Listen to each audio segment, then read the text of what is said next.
Good morning दोस्तों। उम्मीद है आप सब बहुत अच्छे होंगे। एक नए ब्लॉग में आप सबका स्वागत है। आपके बहुत सारे कमेंट्स आते हैं कि आप जल्दी कैसे उठते हैं, तो मैं अपना पर्सनल एक्सपीरियंस आपके साथ आज शेयर करने वाली हूँ कि किस तरीके से मैं जल्दी उठ पाती हूँ। उसकी तैयारी ना मैं पिछली रात से मेरी शुरू हो जाती है। जब मैं रात को सोती हूँ, एक तो मैं रात को जल्दी सोती हूँ, 10 बजे तक मेरा ये रहता है कि मैं सो जाऊँ। उसके बाद ही जी रात को सोने से पहले अपने दिमाग को सेट करना होता है कि हमें कितने बजे उठना है। साथ में ना अपने माइंड को हमें ये भी बताना होता है कि हमें क्यों उठना है। अगर हमारे पास कोई रीज़न नहीं है उठने का, तो फिर मजाल क्या है कि हम बिस्तर छोड़ दें टाइम पे। हमारे पास एक स्ट्रॉन्ग रीज़न होना चाहिए। वो रीज़न कुछ भी हो सकता है। अपने लिए हो सकता है कि हमें जल्दी उठ के एक्सरसाइज करनी है, योगा करना है, जल्दी उठ के हमें जो है अपने घर के कामों को करना है, अपने बच्चों के लिए उठना है। मतलब एक स्ट्रॉन्ग रीज़न हमारे पास होना चाहिए, तो उस रीज़न की उस पे हम उठ सकते हैं। उठते ही लाइट खोल देनी है, क्योंकि अगर हम अंधेरा रखेंगे और अलार्म अलार्म बंद करके हम फिर से सो सकते हैं। इसलिए जैसे ही अलार्म बजता है हमें लाइट तुरंत खोल देनी है और उसके बाद ही अपने भगवान जी को याद करके उन्होंने हमें जो कुछ भी दिया है उसका धन्यवाद ज़रूर करना चाहिए। और तुरंत उठते ही अपने बिस्तर को अपना जो रहता है उसको फोल्ड करके अच्छे से झाड़ झूड़ के कर देना चाहिए। वरना क्या होता है ना कि बिस्तर मतलब ये जो ओढ़ने का होता है ये फैले रहते हैं, तो हम फिर से जो है इसमें सो सकते हैं। तो ऐसा कुछ भी नहीं रखना है। तो हमें जो है मैं जो है तुरंत अपने बिस्तर को फोल्ड कर लेती हूँ अगर सब उठ चुके हैं। आज जो है हस्बैंड पहले ही मतलब मैं 5 बजे उठी हूँ, वो 5 पौने 5 बजे के करीब जो है अपना वॉक पे चले गए हैं। इसलिए जो है मैंने बिस्तरों को अच्छे से फोल्ड करके रख दिया है। इसके बाद नींद को भगाने के लिए मैं तुरंत जो है अपने आँखों पे पानी के छींटे मारती हूँ और ब्रश वगैरह कर लेती हूँ। इससे जो है नींद अच्छे से भाग जाती है। इसके बाद मैं सीधा आती हूँ बालकनी में, क्योंकि बालकनी में आके जो व्यू होता है, मतलब जो नज़ारा होता है ना, वो बहुत ही ज़्यादा पावरफुल होता है। और यहाँ पे हमें फील होता है सुबह की एनर्जी, मतलब पता चलता है कि हम किस टाइम पे उठे हैं। वरना अंदर ही अंदर जो है ज़्यादा पता नहीं चलता है। तो एक हाउसवाइफ की सुबह जो है सबके जागने से पहले शुरू हो जाती है। तो इसके लिए जो है उसको खुद को मोटिवेट करना होता है। तो खुद को मोटिवेट करने के लिए मैं पहले क्या करती हूँ, खुद को ठीक ठाक करती हूँ। अपना जो हुलिया रहता है ना, मतलब सुबह के टाइम पे कैसे रहते हैं हम, बिखरे बिखरे बाल इस तरीके से रहते हैं ना, तो जो है सबसे पहले मैं अच्छे से कंघी करती हूँ, बालों को अच्छे से सुलझा देती हूँ, जिससे जो है ना मुझे खुद को भी अच्छा फील हो और अपने कामों को करने के लिए मुझे मोटिवेशन आए। तो हर रोज़ हमें एक जैसे ही काम करने होते हैं, लेकिन जो है हमें खुद के ऊपर भी ध्यान देना ज़रूरी होता है। अगर हम खुद के ऊपर ध्यान देते हैं तो ही जाके हम अपने घर के कामों को भी ठीक से कर पाएँगे और अच्छे तरीके से, मतलब एक एन्जॉय करके हम अपने घर के कामों को कर सकते हैं। सुबह जल्दी उठना तो आप सबको पता ही है कि इसके क्या-क्या फ़ायदे होते हैं, लेकिन सबसे बड़ा फ़ायदा होता है कि हमारा मन जो है ना शांत रहता है। हम शांत मन से अपने घर के कामों को करते हैं, हमें ज़्यादा टेंशन नहीं होती। और साथ ही हम अपने लिए भी टाइम निकाल पाते हैं। जब हम अपने अपने लिए टाइम निकालते हैं ना, तो वो चीज़ हमें बहुत खुशी देती है और दिन भर हमें एक संतुष्टि बनी रहती है और अंदर से ना मतलब एक अच्छा-सा फ़ील होता है। मैं हर रोज़ जब उठती हूँ तो सबसे पहले आधा घंटा खुद के लिए रखती हूँ, उसके बाद ही अपने घर के कामों पे लगती हूँ। तो मुझे दिन भर में ना कोई अफ़सोस नहीं होता है कि मैंने अपने लिए टाइम नहीं दिया है और अच्छे से मैं अपने घर के कामों के लिए अपना जो टाइम होता है पूरा वो दे पाती हूँ। तो चलिए अब बात करते हैं कि एक हाउसवाइफ को कितने बजे उठना चाहिए या फिर कब उठना चाहिए। तो मैं ये नहीं बोलूँगी कि 4 बजे, 5 बजे, 6 बजे इस तरीके से उठना चाहिए। आपको अपने हिसाब से उठना है। जब आपके परिवार वाले उठते हैं उससे 1 घंटा पहले आपको उठना है। उस 1 घं वो 1 घंटा तो सिर्फ़ उसके लिए है कि आपको आराम से अपने कामों को करने का टाइम मिले। उस 1 घंटे में भी आपको आधा घंटा खुद के लिए निकालना है, जो टाइम जो है सिर्फ़ आपका अपने लिए होगा, अपने पूरे मतलब अपने शरीर में पूरे दिन भर के लिए एनर्जी सेव करने वाला होगा।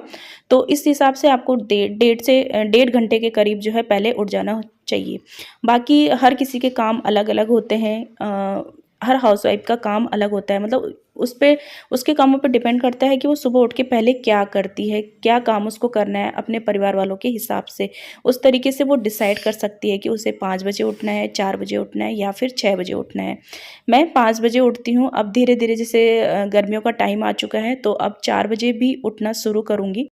क्योंकि अब ना धीरे-धीरे जो है उजाला जल्दी होने लगेगा और मुझे सुबह जल्दी उठना बहुत ज़्यादा पसंद है। अगर मैं 6 बजे तक भी किसी दिन सोई रहती हूँ तो मुझे बहुत ज़्यादा मतलब क्या होता है, पछतावा होता है उठने के बाद। मतलब मुझे ये हो लगता है ना कि इतनी देर तक तो मैं कितने कामों को कर लेती, और मुझे अपने कामों को मतलब जल्दी करना, टाइम पे करना और साथ ही साथ जो है ना अच्छे तरीके से करना बहुत ज़्यादा पसंद है। और यही सब चीज़ें ना मुझे संतुष्टि देती है। तो इसीलिए जो है ना मैं टाइम पे उठती हूँ, टाइम पे उठ के अपने कामों को शुरू कर देती हूँ। साथ में हमें अपने मतलब हर हाउसवाइफ को ना खुद पे भी ध्यान देना चाहिए। खुद के लिए भी जो है टाइम ज़रूर निकालना चाहिए। खुद के लिए हम टाइम तभी निकाल पाएँगे जब हम टाइम पे उठेंगे।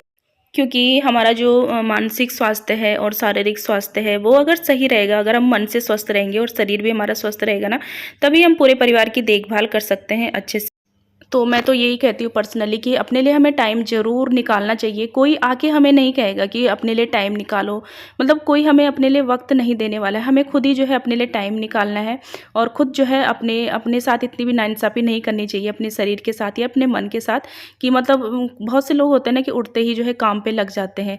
तो लेकिन मैं क्या करती हूँ कि उठते ही जो है आधा घंटा खुद को देती हूँ, उसके बाद ही जो है अपने घर के कामों को करती हूँ। क्योंकि घर के काम करने भी ज़रूरी है, उतना ही ज़रूरी है जितना जो है खुद पे ध्यान देना ज़रूरी है। तो दोनों ही चीज़ें हमारे लिए ज़रूरी होती है, तो दोनों ही चीज़ों के लिए टाइम निकालने के लिए हमें जो है थोड़ा वक्त पे उठना बहुत ज़्यादा ज़रूरी है। अगर हम कुछ करना चाहते हैं तो। अगर हम नहीं कुछ करना चाहते हैं तो फिर तो जो है सोए रहते, वो बोलते हैं ना कि जो सोएगा वो खोएगा और जो जागेगा वो पाएगा। तो ये मतलब 100% सच है। मतलब जो लोग जागे हैं, सुबह जल्दी जागते हैं, उनकी लाइफ को उठा के देखिए, और जो देर तक सोते रहते हैं उनकी लाइफ को उठा के देखिए। उनकी लाइफ में कोई भी वो नहीं होता है, मकसद नहीं होता है कि उन्हें कुछ करना है, या मतलब वो मतलब जब आँख खुल रही है तब जाग रहे हैं, इस तरीके से रहता है। लेकिन जिनको कुछ करना है वो टाइम पे उठते हैं, टाइम पे उठ के मतलब जब तक लोग सो के उठते हैं ना, वो तब तक जो है अपना मतलब आधा काम जो है निपटा चुके होते हैं। और बहाने बनाना बंद कर देना चाहिए हमको कि हमारे पास टाइम नहीं है। टाइम सबके पास है। भगवान ने ना टाइम देने में कोई भी नाइंसाफ़ी नहीं की है। मतलब ये ऐसा नहीं है कि किसी को ज़्यादा टाइम दिया है और किसी को कम टाइम दिया है। सबके लिए समय एक बराबर है। सुबह सबके लिए एक टाइम पे होती है, रात सबके लिए एक टाइम पे होती है। बस ये है कि बहुत से लोग, कुछ लोग होते हैं जो उस समय का बहुत अच्छे से फ़ायदा उठा लेते हैं, और कुछ लोग जो है बहाने बनाते ही रह जाते हैं कि हमारे पास तो टाइम ही नहीं है। तो टाइम को सदुपयोग में लाना वो हमारे हाथ में होता है कि हम किस तरीके से लाएँ, जाग के लाएँ या फिर सो के जो है उसको बिता दें। तो चलिए फ्रेंड्स, आज जो है देखिए मैंने सुबह से अपना बताती हूँ। मैं सुबह से मैंने जब उठी हूँ उसके बाद ही मैंने आज अपने लिए भी टाइम निकाला है, एक्सरसाइज़ की है, और आधा घंटा जो रहता है मेरा सुबह का गुनगुना पानी पीना, फ्रेश अप वगैरह होना, वो सब भी होता है। और उसके बाद ही घर के साफ़-सफ़ाई बहुत अच्छे से साफ़-सफ़ाई की है मैंने। इस वाले रूम की बहुत अच्छे से आज जो है मुझे बच्चों के रूम की अच्छे से सफ़ाई करनी थी, क्योंकि ना जो है बच्चों के जैसे कि पेपर चल रहे हैं, खुशी के पेपर चल रहे हैं बोर्ड के, तो वो जो है जैसे देर रात तक पढ़ती है, तो सुबह जो है थोड़ा-सा उसको मैं लेट ही उठाती हूँ। और जब वो लेट उठती है तो फिर जो है ना वो अपने हिसाब से फिर जो है इस कमरे की सफ़ाई कर देती है, अपना बिस्तर जो है अच्छे से तह लगा लेती है। वही है कि मैं हफ़्ते 10 दिन में जो है फिर इस कमरे की अच्छे से सफ़ाई करती हूँ। तो आज मैंने जो है ना झाड़ू वगैरह और बाकी कमरों की सब जगह डस्टिंग कर ली है। ये वाला कमरा मैंने रोक लिया था, इसमें मैं डस्टिंग मैंने कहा मैं अच्छे से करूँगी, तो वो सब मैं, क्योंकि मेरा पूजा पाठ का भी समय हो रहा था, तो इसलिए जो है मैं पहले ही नहा गई हूँ। और नहाने के बाद जो है मैंने यहाँ पे जो है पूजा कर ली है और नाश्ता वगैरह भी कर लिया है, बच्चों को भी दे दिया है। बस उसके बाद मैंने कहा मैं आराम से इस वाले रूम की सफाई करूँगी, बहुत अच्छे से डस्टिंग करूँगी, और यहाँ की मैंने बेडशीट भी चेंज कर ली है, और पूरा बेड आगे पीछे मतलब सब जगह से इसको अच्छे से साफ़ कर लिया है। इसके पीछे जो वॉल पे स्टिकर लगा हुआ है फिश वाला, उसको भी मैं अच्छे से साफ़ कर लेती हूँ कपड़े से, क्योंकि उन पे धूल लग जाती है ना, तो एक चमक सी चली जाती है। जब कपड़े से साफ़ कर लेती हूँ तो एकदम मतलब वो दीवार जो है ना चमक उठती है। तो इसके बाद जो है मैं आराम से अपना पोछा लगाऊँगी पूरे घर में। ऐसे ही हाउसवाइफ मैनेज कर सकती है खुद को, अपने परिवार को, अपने घर को, अपने घर के छोटे बड़े सारे काम को अच्छे से मैनेज कर सकती है। अगर वो अपने टाइम को मैनेज करना सीख लेती है तो फिर जो है कुछ भी मुश्किल नहीं है, सब कुछ उसके लिए आसान हो जाता है। तो इस तरीके से मैं हर रोज़ अपने कामों को आसानी तरीके से कर लेती हूँ। और बस इसके बाद जी मैंने ये कपड़े आज जो है आधी बाल्टी भर के कपड़े हाथ से धोए हैं। जो डेली पहनने वाले कपड़े होते हैं वो तो खैर मैं मशीन में डाल लेती हूँ, लेकिन कुछ कपड़े ऐसे होते हैं ना जो हर रोज़ नहीं धुले जाते, जैसे जीन्स वगैरह हो गई, ट्राउज़र हो गई बच्चों की, या स्वेटर्स वगैरह हो गए। अभी 2-4 स्वेटर्स इसमें रह गई थी, तो वो सब मैंने हाथ से धो के और रिंस और स्पिन के लिए मशीन में डाल दिया है।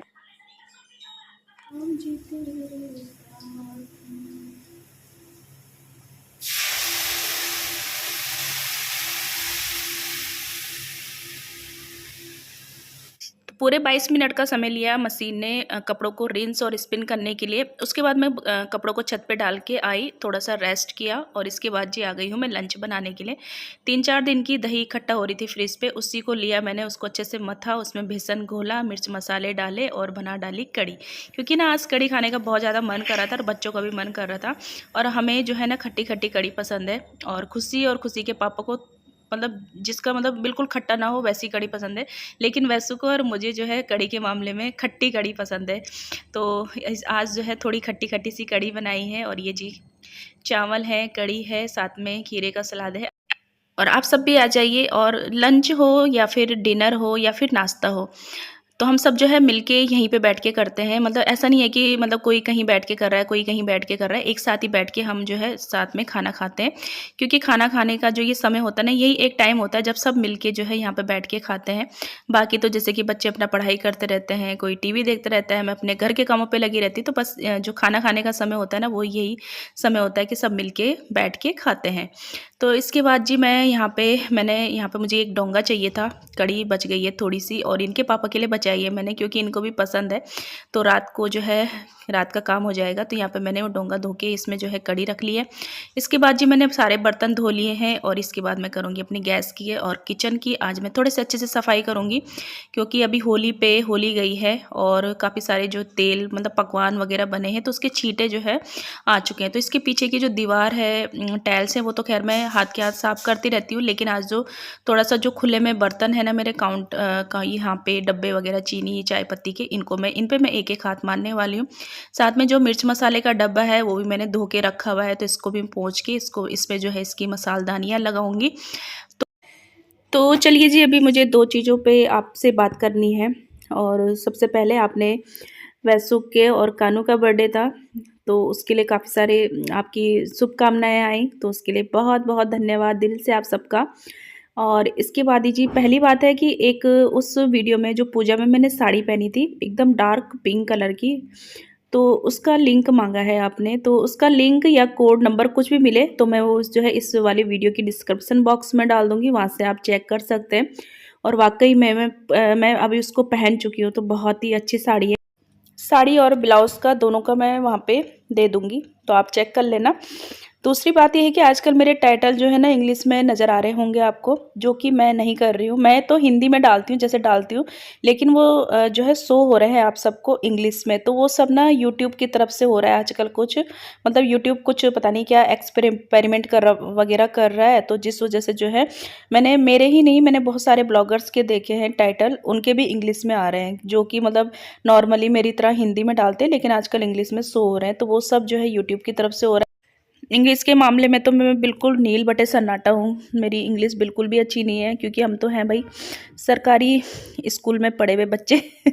तो चलिए फ्रेंड्स, आज मैंने बहुत अच्छे से अपने किचन की भी सफाई कर ली है। ये जो है कंटेनर्स वगैरह ये सारा कुछ जो है साफ़ सुफ करके, और किचन काउंटर टॉप सब कुछ क्लीन हो चुका है। और आज जो है मैंने अपने मतलब बच्चों का बेडरूम अच्छे से साफ़ किया है। तो इस तरीके से जो है धीरे धीरे करके मैं अपने घर की अच्छे से साफ़ सफाई रखती हूँ हर रोज़ ही। और इसी के साथ वीडियो का भी एंड करेंगे, मिलूंगी आपको नेक्स्ट वीडियो में। अगर वीडियो पसंद आई हो तो लाइक कीजिए, सब्सक्राइब कीजिए। बाय बाय, अपना ख्याल रखिए।